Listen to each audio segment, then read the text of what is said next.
One person, one choice, one single moment can be the catalyst for a total transformation. Witness the stories that changed the world, one small spark at a time, through our cinematic lens. Hit subscribe now and be part of the change you want to see. Want to know how I unraveled my own granddaughter's christening in a single afternoon, 3 days before it was supposed to happen?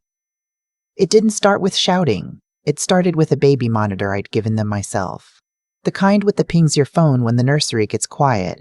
I was sitting in my sewing room 2 miles away, hemming the gown I'd spent 4 months embroidering by hand, when that little app decided to keep listening long after the baby fell asleep. My name is Odette Fairchild. I'm 63 years old. I spent 31 years teaching high school chemistry in Beaufort County, and after my husband passed, I took the pension and the little inheritance from my mama and turned it into something. 2 rental houses on the water, a stake in the marina, and a college fund that's paid for more than one young person's degree in this town. People think a retired school teacher is a soft thing. A nice old lady with a casserole and a Bible verse. I used to think so too. I was wrong about that, the way I was wrong about a lot of things, but I'm getting ahead of myself. Let me take you back to that Wednesday. I had the gown across my lap, ivory silk with my late mother's initials worked into the hem in French knots, because I'd planned for that baby to be christened in something that carried 4 generations on it. My phone buzzed on the table. The monitor. I almost silenced it. I'd been meaning to turn off those alerts for weeks. But I tapped it instead, just to hear her breathing. My little Wren. 11 weeks old, and the whole reason my chest still works some mornings. I didn't hear breathing. I heard my daughter-in-law's mother. You have to understand who this woman was to me. Her name was Cordelia, and she came from what passes for old money in Charleston. The kind that's mostly gone now but still acts like it isn't. My son married her daughter, Phaedra, 2 years ago, and I'd swallowed 100 small things since then. The way Cordelia called my house quaint. The way she'd ask where I summered, and then smile when I said Beaufort, like I'd answered the question wrong. I told myself it was generational. I told myself a lot of things. What I heard through that monitor was Cordelia talking to my son's wife in the nursery, the two of them keeping their voices low the way people do when they think the only witness is a sleeping infant. I just don't think she needs to be holding the baby during the ceremony, Cordelia said. The photographs, darling. Think about the photographs. We'll have the Beaumonts there, the Tyndalls. It's a christening, not a church potluck. And then my daughter-in-law laughed. Not a nervous laugh. A real one, low and easy, the laugh of someone agreeing. I know, Mama. I love her, but she's so much. The voice, the hugging, the crying at everything. We'll seat her near the back and give her the diaper bag to hold. She'll feel useful and stay out of the pictures. Give her the diaper bag to hold, so she'll feel useful. I want to be honest about what happened in my body in that moment, because I've read enough about anger to know most people describe it wrong. It wasn't hot. There was no flush, no shaking. What I felt was the room going very quiet and very wide, like the moment in a hurricane when the eye passes over and the wind just stops and you understand, in your spine, that the second half is coming and it will be worse than the first. I set the gown down on the table, folded it actually. My mama raised me not to throw silk on the floor no matter what's happening in my heart. Then I turned the monitor off. And I sat there in the late light coming through my sewing room window, and I let myself remember something I'd spent 40 years trying to forget. My first husband, my son's father, was a man who never raised a hand to me in his life. He raised something worse. Doubt. He had a gift for making me feel like every opinion I had was a little embarrassing, every dream a little childish, every pound on my body a personal failing he was generous enough to overlook. By the time I left him, I'd nearly forgotten the sound of my own voice saying what I actually wanted. It took me years to get it back. I promised myself, the day I drove out of that driveway with a toddler asleep in the back seat and $40 in my purse, that I would never again make myself small so somebody else could feel tall. And here was my son, my own boy, who I'd raised alone, who I'd put through Clemson scrubbing other people's floors over the summer so he wouldn't have to. Here he was, married to a woman who'd laughed about handing me a diaper bag, and I had not heard his voice in that nursery saying one single word to stop it. That was the part that hollowed me out, not Cordelia. I expected Cordelia. It was the silence where my son should have been. I got up. I went to the kitchen and I poured out the coffee that had gone cold, and I made a fresh pot because I think better with something warm in my hands. And while it brewed, I took down the green ledger I've kept since I was 26 years old. The one where I write down every decision that's going to cost me something, because writing a thing down makes it real and stops me from talking myself out of it at 3 in the morning. I opened to a clean page. I wrote the date. And under it, I wrote 4 words in my mother's looping hand that she'd drilled into me at the kitchen table 60 years ago. I will not shrink. Then I picked up the phone and made the first call. The christening was being held at Holy Cross downtown, but the reception, the real event, the part with the photographer and the catered shrimp and grits and the imported flowers, that was happening at the Live Oak Pavilion, a venue I knew very well because I owned a third of it. That's a thing I'd never made a fuss about. When the Marina Partnership expanded 6 years back, we'd bought the old pavilion and the land it sat on, restored it, and started renting it out for exactly these kinds of events. My name was on the operating agreement. I was a quiet partner, the kind who shows up to the annual meeting with a coffee cake and votes yes on the sensible things. Phaedra had booked the pavilion for the reception assuming, I suppose, that the nice deal she'd gotten was just luck. It wasn't luck. It was me calling in a favor and eating the discount myself, because I wanted to give them something beautiful. I called the events manager, a sweet, sharp young woman named Tova, who'd worked for us 3 years. Mrs. Fairchild, she said, warm as anything. We were just finalizing the linens for Saturday. Tova, I said, I need to put a hold on the Saturday booking. Effective right now. Nothing moves forward, no setup, no deliveries, no vendor access, until I personally sign off in writing. There was a long pause, the kind where you can hear a person trying to choose their words like stepping stones across a creek. Mrs. Fairchild, that event is in 3 days. The caterer is already prepped. The florist is driving down from Columbia tomorrow morning. If we freeze the booking now, those vendors are going to lose deposits, and some of them are little operations, you know that. The Honey and Bourbon people. That's 2 sisters working out of a church kitchen. I know exactly who they are, I said, and I meant it gently because none of this was Tova's doing. Any documented loss those vendors take, you invoice me personally and I'll make every one of them whole before the week's out. Nobody small gets hurt by this. But nothing happens on the property without my signature, is that clear? I heard her typing. I knew she was pulling up the agreement, finding the clause, reading what I already knew was there. As a managing partner, I held approval rights over all bookings on the property. Phaedra had signed a standard rental contract. I held the deed. It's clear, Tova said quietly. Then, after a moment, Are you all right, Mrs. Fairchild? I stood at the window at the marsh, going gold, the egrets stalking the shallows like they had all the time in the world. I'm protecting something, I told her. I'll explain when I can. After I hung up, I sat with my coffee, and I didn't feel triumphant. I felt the way you feel when you've taken the first stitch in a tear that's much bigger than the needle in your hand. The second call was to my attorney, a man named Hollis Crane who'd handled my affairs for going on 20 years, who'd structured the rental properties and walked me through my late husband's estate, and never once let me sign a thing I'd regret. Odette, he answered. He's never called me Mrs. Fairchild a day in his life. It's a Wednesday afternoon. You only call me midweek when something's burning.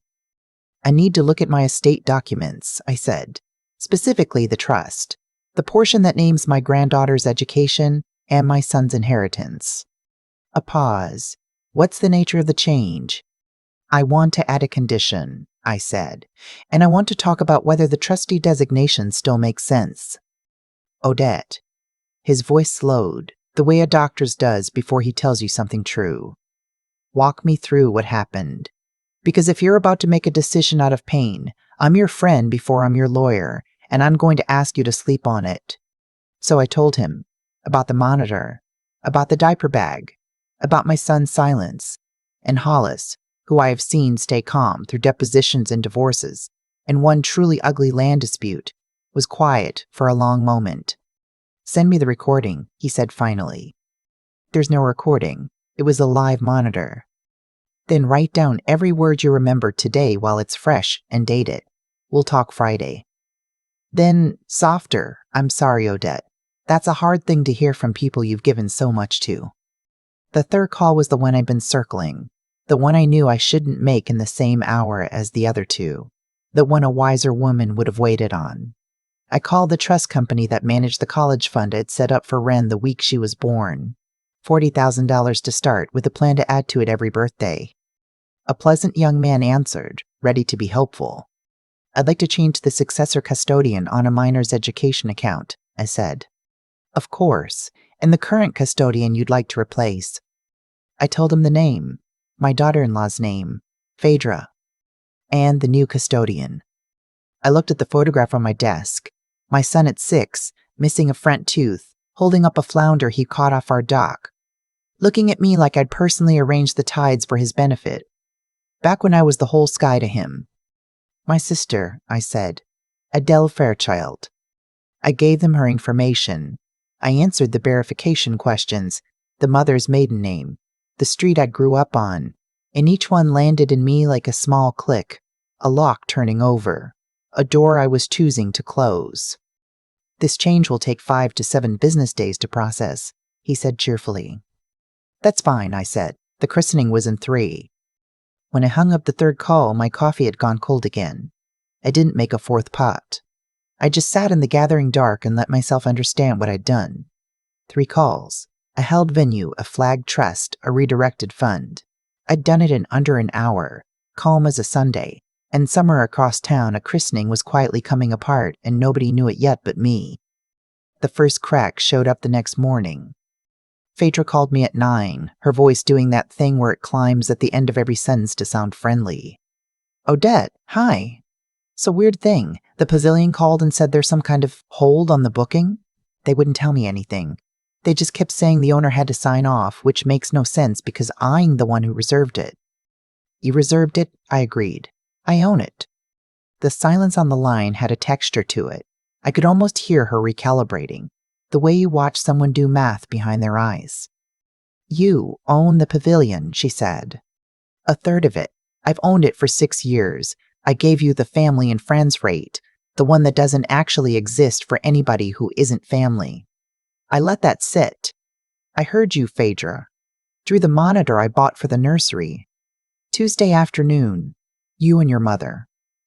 I have rarely heard a quiet as complete as the one that came down the line then. No climbing voice. No darling.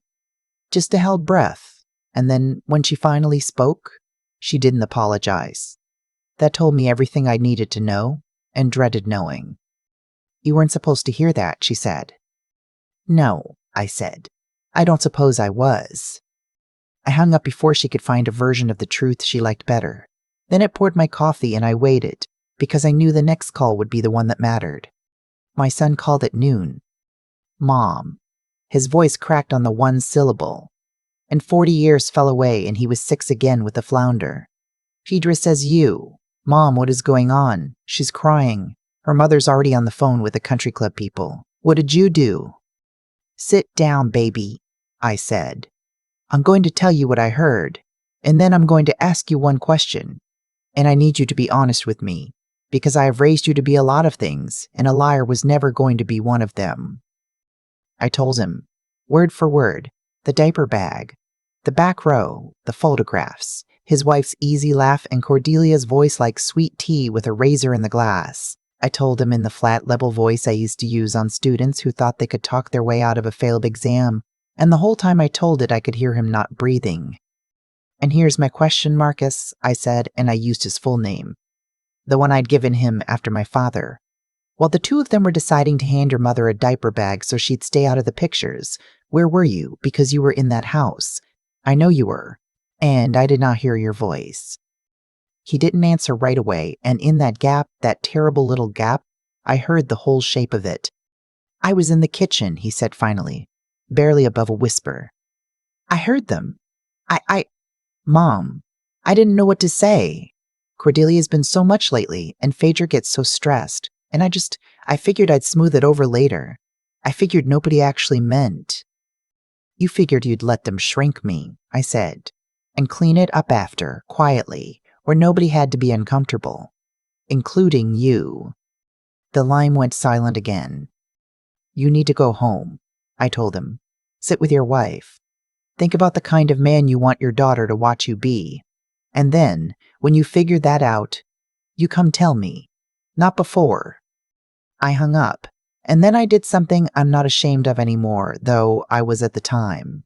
I put my face down on the kitchen table, on the cool wood my grandmother had scrubbed, and my mother had scrubbed, and I had scrubbed, and I had scrubbed, and I had. My sister Adele showed up an hour later without being called, which is a thing sisters can do. She let herself in with the key she's had for 30 years, took one look at me, and put the kettle on. You started a war, she said, not unkindly, setting a cup down in front of me. I protected myself. Adele sat down across from me. She's 2 years older and has spent her whole life 2 years ahead of me in wisdom, which is its own kind of irritating. Tell me what you did, all of it. So I told her, the venue, the trust, the college fund, and my sister, who has never once flattered me in 60 years, listened to all of it with her hands folded, and then she said the thing I did not want to hear. And what did Marcus do exactly? He said nothing, that's the whole point. He stood in that kitchen and... No, Adele said. Not Tuesday, today. When he called you crying confused, asking what happened? What did you give him? A chance to choose, or a verdict? I opened my mouth and found nothing in it. Odette. She reached across and put her hand on mine, and her voice got very gentle, which is always how she gets right before she says something that's going to rearrange the furniture in my chest. That woman in the nursery, Cordelia. The one who decides who holds the baby and who sits in the back and who's in the photographs. Who controls every little thing so the picture comes out the way she wants it. She paused. Baby, listen to yourself. You spent an hour on the phone deciding who gets the venue and who gets the inheritance and who gets cut out of the fund, cleaning up the picture so it came out the way you wanted. That's not. I was hurt. I know you were hurt. She squeezed my hand. But when you pick up your enemy's exact weapon and you're better at it than she is, you don't win the war, honey. You just become the thing you went to war against. You took your son's mistake. And he made one, a real one, and instead of letting him face it like a man, you erased the whole christening so he'd never have to. You did to him what she did to you. You decided he wasn't strong enough to fix it himself. I sat there in my grandmother's kitchen, and I let that be true, because it was, and pretending otherwise would have made me exactly the kind of small I'd spent my life refusing to be. So what do? I said. You let go of the weapons, Adele said. Every one of them. You release that venue. You undo the fund if you can stand to, and then you tell that boy you love him whether he gets this right or not. But you let him get it right himself. You raised him. Trust the raising. We drank our tea. Outside the light went down over the water the way it always does, indifferent and beautiful, not caring one bit about the small human dramas underneath it. I didn't undo everything that night. I'm not going to pretend I'm that good a person. I sat with it for 2 days. But Friday morning I called Hollis and told him to leave the trust exactly as it was. No condition, no change of trustee. I'd been about to punish a 14-week-old baby for her mother's cruelty, and the shame of that nearly took my legs out from under me. The college fund I left in Adele's name, but only because Adele insisted and not for the reason I'd done it. Let me hold it for the child, she said, until the day comes when you trust her mother again, not as a punishment. As a place to keep it safe while everybody grows up. There was wisdom in that, and I let her have it. The venue I released that same Friday. Tova cried a little when I called her, relieved.